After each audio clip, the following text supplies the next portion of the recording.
Emojional here on NFL Fantasy Live because there's only so much information that can be conveyed through voice or text. So sometimes you need to utilize an emoji to say 1,000 words with one image. And we'll start with Alan Lazard in week 1. He had 26 points. How do we feel about this going into week 2? Yeah, I think you need to just stop what you're doing. Look, we were sounding the alarm. If you see something, say something. And what I saw was a guy who scored a lot of garbage time points this past week against the San Francisco 49ers. We didn't expect anything from it. But there are people who didn't even know Alan Lazard was a Jet until they saw him show up on Monday night. But we've seen this. I know everybody's getting excited, and people I tweeted, don't spin fab on him. And I got a lot of well, why not? He had so many targets. This is year 7.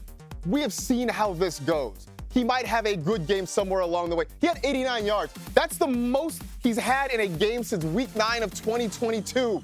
He's a guy who's primarily a blocker. Garrett Wilson's going to get targets. Mike Williams is getting healthy. Breece Hall is going to get targets. Just please don't do this to yourself. He's going to be back on the waiver wire in 2 weeks. Don't, please. Unless you're banking on more garbage time. Hey, the Jets will be. It's a hard way to live. It's a hard way to live. Like that. So I got Steph Diggs here. I'm doing this one right here, the peace sign. To 2, and you might be like, oh, 2 touchdowns here. No.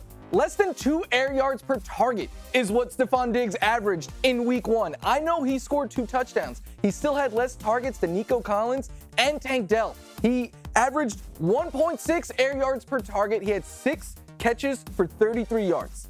I know the 2 touchdowns make the fantasy day look great. He gets to celebrate all of that. I am very concerned if Stephon Diggs, because he's not going to get 2 touchdowns every week, if he will be able to sustain success with this sort of usage, because that's a running back, basically, that he's running the routes of. Scary to me. All right. We'll leave Stephon Diggs. Please swap here because J.K. Dobbins had a whole bunch of people in the building right over on the other side of this wall feeling great in the debut. He goes 13 yards per carry in that very first game, but ultimately, how much of that is sustained? But what I do want to highlight the fact that reading is not only fundamental, but it's what J.K. Dobbins does very, very well. He knows how to find the hole. He makes cuts in space. No, the breakaway speed isn't necessarily there. We would like to have seen him hit 20 miles an hour on that run, but when you're running free, it doesn't necessarily matter. And as Mike said, it's the Carolina Panthers coming up. The Carolina Panthers looked woeful, getting moved out of the way extensively on all spots of the defensive line. It's not looking good for them. It's looking great for J.K. Dobbins. What do you think his favorite book to read is? Probably Run Fast and Run Hard. I was going to say The Raven, but I guess he's not there anymore. Anyway. That one. All right, so we got Terry McLaurin, right, who it was not great. The 3.7 fantasy points there. Got 2 targets. Those didn't even come until the second half. And so right now, look, I am praying, right? I still believe I am not ready to give up on Terry McLaurin just yet. But I am, I'm trying to be thankful. I'm trying to be prayerful and mindful. I mean, so demure, so mindful, this whole thing. Because what I did not love was the fact that Terry McLaurin was pretty much just glued to the left side of the formation. We had heard this talk that they were going to move him around, that Cliff Kingsbury was going to do something different than what we're normally seeing.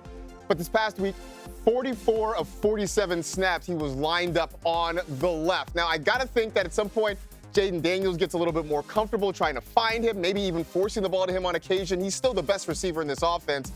It was not great, but I'm not ready to give up on him just yet. Yeah, he's tethered to the left side like I am right now. Amari Cooper. I'm going to go with multiple emojis here because that's how, sometimes we like to text. First of all, I'm scared because his quarterback is awful.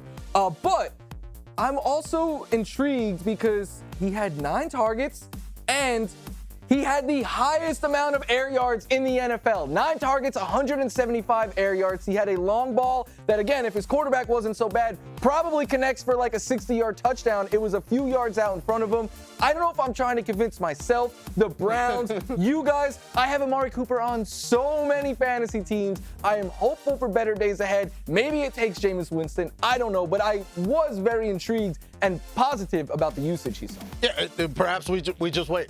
We wait to see what the eventual move is. Perhaps it's Jameis. I do think that would change the circumstances. But speaking of quarterbacks, let's discuss Trev, who had this cryptic tweet about it's time to change with shots of his hair. Stay tuned on that. I'm not sure what that means, but I do know that you might want to give it a little bit of time. We'll just even make the clock the size of Trevor's entire upper torso, because we've got the Cleveland Browns coming in to Duval. And I know that some of you might have invested in Trev thinking that this offense, especially with Brian Thomas Jr., could take off. Slow start. Just hang on before you punt on Trevor Lawrence, because I think things are going to get a little bit better than they might be this week against the Cleveland Browns.